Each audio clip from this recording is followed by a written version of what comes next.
Hi guys, welcome back. Today's video is how to build big arms, because we know the ladies love a big arm.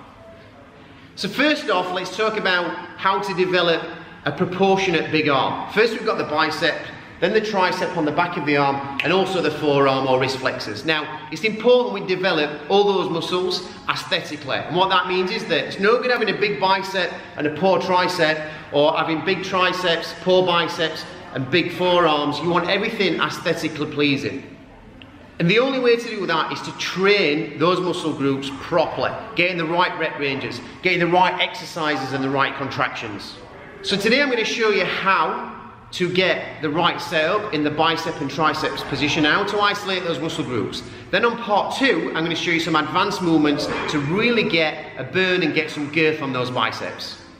So first off, it's important we get isolation into the muscle group that we're working. So let's say we're working the bicep, for example. The bicep runs across the front of the arm.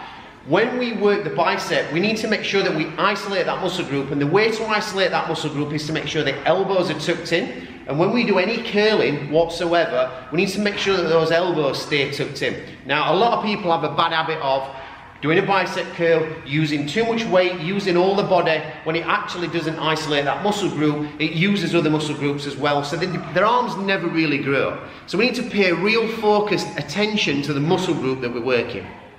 So way before you start worrying about reps and sets and how many times a week you're going to train your biceps, let's get the proper setup right first. Let's look at isolating that muscle group. So first off, I want you to get a bar. There doesn't have to be any weight on the bar. You can get dumbbells if you don't have a bar. But essentially I want you to get you to tuck your elbows in, and I want you to straighten your arms. Here, I'm isolated. My shoulders are down and back. Elbows are tucked in by the side. They're not to the front of the body. I'm not leant back here. I'm nice and straight. I've got good posture. My shoulders are tucked back. My chest is out, and the elbows are locked in position. From there, I am then going to curl the weight up while I keep the elbows tucked in. Right, so my wrists are not flexing backwards and forwards. That brings another muscle group in. We'll discuss that later. But again, tuck these elbows in, we extend slowly, we contract the bicep, we pull up and we squeeze as hard as we can at the top. While we're doing that, we want to try and bend this bar as well. So one of the mistakes most people make is bringing these elbows forward and not squeezing the bicep at the top, or pulling more into a preacher when there's no support there, which takes it onto the shoulder and off of the bicep.